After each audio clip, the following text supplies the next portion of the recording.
bu fekkente ne bëgg ngeen di suivre li nga xam ne Global News moom lay def muy ay parce que dañuy def ay PAD donc dañuy def ay am nañ ay émissions donc am nañ ay chroniques extra képp koo xamante ni rek véritablement bëgg nga xam li nga xamante ni mooy information yi Global News di joxe mun nga abonné si sunu site boo demee si YouTube di nga fa fekk Global News nga mun a abonné donc di am information surtout yéen waa Diourbel parce que ñun d'abord li ñuy def mooy liggéeyal Diourbel wone la carte d'identité Diourbel wone li nga xamante ni moo fës te rafet te baax ci Diourbel donc loolu moo ñu tax a jóg te incha allahu rabi loolu dañ ci xar suñu tànk tubéy lépp loo xamante ni nit ñi war nañ koo xam si Diourbel dinañ ko wone à travers le monde. asalaamaaleykum ñi nga xam ne yéen a ngi suivre à travers le monde asalaamaaleykum waa Sénégal asalaamaaleykum waa Diourbel Global News am na mbégte ci inauguré tey seen benn rubrique chronique boo xam ne ñu ngi koy tuddee selon Mame Sène bii di numéro 1 bi chronique yi ñuy def nag faruñu cee kenn xasuñu kenn contre ñu kenn aussi c'est juste que dañuy indi suñu wàll ci sensibilisation bi nga xamante ni moom la média bu nekk war a def à l'endroit des populations pour que population yi mun a vivre dans le meilleur des mondes possible. Voilà donc tey nag li ñu njëkk d'abord mooy compte tenu peut-être de ce qui se passe à travers le monde muy le Covid-19 ñu gën ko xam ci coronavirus ñuy sensibiliser nit ñi xam ne rek nekkul ay caaxaan ndax boo gisee à la date du 26 mai 2020 am nañu 5500 personnes yoo xam ne elles sont affectées à travers le monde. juróomi million nit ak juróomi téeméeri junni ci ay nit ñoo xamante ni am nañ feebar bi à travers le monde 356 personnes loru nañ ci faatu nañ ci muy ñetti téeméer ak juróom fukk ak juróom benn ci ay junni ci ay nit. Sénégal nag ba à la même date moom it am na 3348 testés positifs 39 morts waaye it am nañ 1686 ñoo xamante ni wér nañu loolu nag ñu ciy gërëm sunu jàmbaar yi nga xam ne ñoo nekk sur le front ku ci mel ni docteur Moussa Seydi ku mel ni docteur Abdoulaye Bousso ku mel ni docteur Amadou Sall ak ñi leen di gunge ñëpp ci liggéey boobu nga xamante ni véritablement ñoom ñu ngi béy si en tout cas seen wàll ci guerre mondiale bi nga xam ne ñu ngi koy guerre ak notre ennemi invisible. voilà bu loolu jeexee maa ngi ñëw si maintenant le 31 toujours donc di leen avant loolu sax ma di leen wax ne gis ngeen feebar bi nekkul ay caaxaan gis ngeen li mu lor ci ay doomi aadama yëpp à travers le monde donc je pense que il est grand temps que ku nekk nga jël say matuwaay pour que feebar bi bañ a mun a law mu teel fee jóge ñu ñaan yàlla mu teel fee jóge ku nekk demaat sa yitte. voilà toujours dans le cadre de des sensibilisations le 31 mai nekk journée mondiale sans tabac donc may lancer un appel ci tuxkat yi ne feebar cigarette mun na def ci nit ki en tout cas mun na favoriser ci nit ki 31 maladies chroniques ñaar fukk ak benn ci ay feebar yoo xamante ni mun na ko indi bokk na si asthme mun na ko favoriser bokk na si diabète bokk na si dysfonctionnement érectile loolu nag moom mooy li ñuy wax néew kàttan ci néegu sëy voilà. à part loolu aussi am na lu ñuy wax mun na indi des problèmes de santé psychologique comme l'anxiété mooy maanaam di toog doo nekk à l'aise voilà quoi di maanaam mu mel dañ lay bund xataal te xamoo fu muy jóge la dépression nga toog ba si yàgg mel ni sa xel mi day tukki la nervosité toog di mer kenn defu la dara donc yooyu dafa nekk yoo xamante ni ne en tout cas cigarette da koy favoriser cigarette da koy def ci doomi aadama yi donc may ñaan rek nga may sensibiliser nit ñi kon donc ñu bàyyi ñu bàyyi tux mi voilà. léegi nag ñu ñëw si sujet chronique bi ku nekk xam na ne depuis démb wala barki démb en tout cas CPI li ñuy wax la cour pénale internationale dafa libérer Gbagbo ak Charles Blé Goudé pour ñu am liberté de mouvement maanaam tey Belgique ba nga xam ne Gbagbo fa la nekk bu ko neexee mun na faa jóge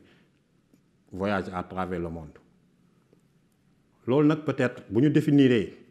information nga xamante ni lan mooy information l'information est définie comme étant un élément factuel présentant une nouveauté un intérêt une certaine proximité avec les cibles ou destinataires loolu moom mooy maanaam information mooy day nekk loo xam ne day am dans la réalité un élément factuel loo xamante ni lu am la lu nit ñi mun a teg seen bët loo xamante ni nit ñi mun nañ ko gis ba pare loolu aussi am nekk lu bees ba pare am un intérêt ak une proximité maanaam nit ñi nga xamante ni ñoom la ñuy jox information boobu donc ñu am ci un certain intérêt maanaam mu ñor leen loolu la ñuy définir information boo gisee information bi ci Gbagbo ak Blé Goudé nag boo jëlee peut-être dernier critère bi peut-être ñun Diourbel waa en tout cas ñi nga xamante ni ñooy tax ma def chronique bi boo ko xoolee bu baax peut-être critère boobu ñëwul mais c'est pas le plus important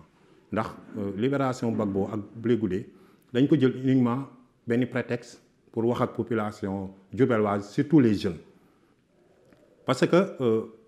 Blé Goudé ak Gbagbo on se rappelle avec la crise ivoirienne en 2010 et 2011 bi nga xamante ni ci élection ci deuxième tour élection présidentielle en Côte d'Ivoire la jóge woon entre les partisans de Laurent Gbagbo président sortant ñu nga xamante ni conseil constitutionnel moo ko déclaré woon vainqueur ak les partisans de Alassane Ouattara bi nga xamante ni c'était reconnu comme étant élu par la commission électorale indépendante ivoirienne ak la communauté internationale aussi ba tax na événement yooyu 3248 nit ñàkk nañ seen bakkan maanaam ñetti junni ci ay doomi aadama ak ñaar téeméer ak ñeent fukk ak juróom-ñett voilà léegi nag boo xoolee li ñu intéressé mooy ñu bàyyi ci xel ne ñun waruñoo surtout les jeunes Diourbel laa laay waxal waruñoo permettre politiciens yi ñu ñuy manipuler di ñu instrumentaliser parce que boo xoolee tey Côte d'Ivoire ña dee ñoo ñàkk 3000 et quelques personnes yoo xam ne dee nañ ci zéro tey Laurent Gbagbo ak Charles Blé Goudé ñi nga xamante ni ñoo nekkoon ñoo tax ñoo ñu faatu tey ils sont libres de tout mouvement Alassane Ouattara mi nga xamante ni moom itam ci ñi taxoon ñu rayante ci Côte d'Ivoire moom itam gis nga ko mu ngi nekk président de la République di fal ak di folli je pense que donc war nañoo bàyyi xel ci loolu may wax ak les jeunes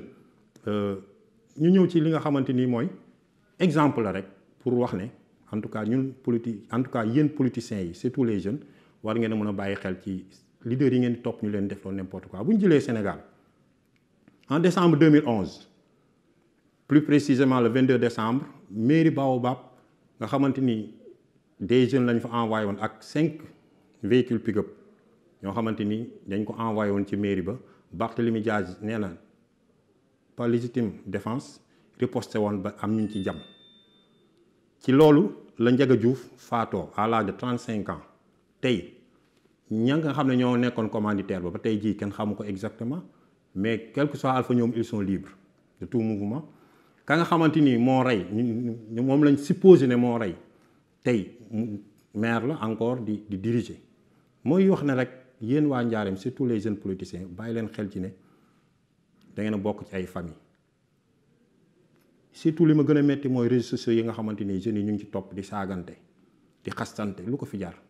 mun nga def politique di gëm sa bopp bañ ko la instrumentaliser ku nekk nag mun nga am leader topp ko di ko supporter mais en toute démocratie et en toute responsabilité je pense que foofu la ñu war a insister parce que véritablement li nga xam ni mooy am actuellement ci terrain politique bi surtout bu campagne bi ñëwee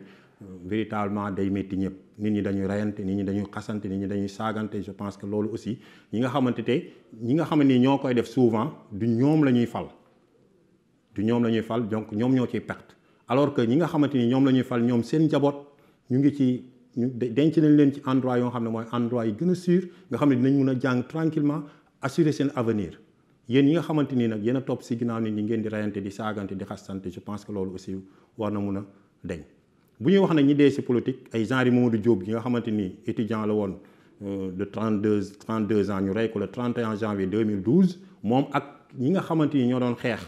pour le respect de la constitution ñooñu bokkuñu si parce que ñooñu il faut véritablement les prendre en héros ñoom ils sont morts en héros te dañ leen war jël exemple loolu tax ma naan souvent ñi nga xamante ni ñoo faatu en 2012 après 2012 surtout ku mel ni Mamadou Diop tey képp koo xamante ni juddu woon nga après 2012 da ngaa war a tudd Mamadou Diop parce que ñooñu dañoo nekk ñoo xamante ni dañoo ils sont morts en héros parce que effectivement population bi dañoo war di défendre seen constitution waaye ñu bañ di topp leader yi ñu leen instrumentaliser ñuy reyante seen biir te du mujj fenn. donc loolu moo nekkoon li nga xamante ni dama ne woon naa ko indi en tout cas di woo ñëpp ku nekk mun nga def politique ku nekk mun nga am leader mais nga def ko de façon responsable de façon démocratique de façon républicaine nga xamante ni véritablement doo saaga kenn doo xas kenn doo rey kenn yow itam kenn du la saaga kenn du la xas kenn du la rey parce que jaru ko après tout parce que liggéey bi nga xamante ni boo ko yaakaar ni leader yi moom la lay wutal wala peut-être xaalis bi nga xam ne boo parce que en fait ils sont élus pour ñu wutal askan wi liggéey ils sont élus pour que ñu wutal askan wi ay moyens donc bul yaakaar nit ki nit day gëm boppam yow même bu la leader bi wutal liggéey même bu la leader bi yoxul xaalis war ngaa mun a effectivement gëm sa bopp dem ñefe sa bopp ndax ku nekk li ngay am yow yaa ko war a wutal sa bopp et nit ki souvent li mu am bu ko ñefelee boppam day am fierté bu fekkee ne mu ngi koy utiliser donc foofu daal laa ne woon nañu doon suñu premier numéro bi selon Mame Sène nekk chronique boo xamante ni régulièrement comme ni ma ko waxee dinañ ko mettre à la disposition en tout cas du monde à la disposition des Sénégalais et à la disposition surtout des Diourbellois parce que ñun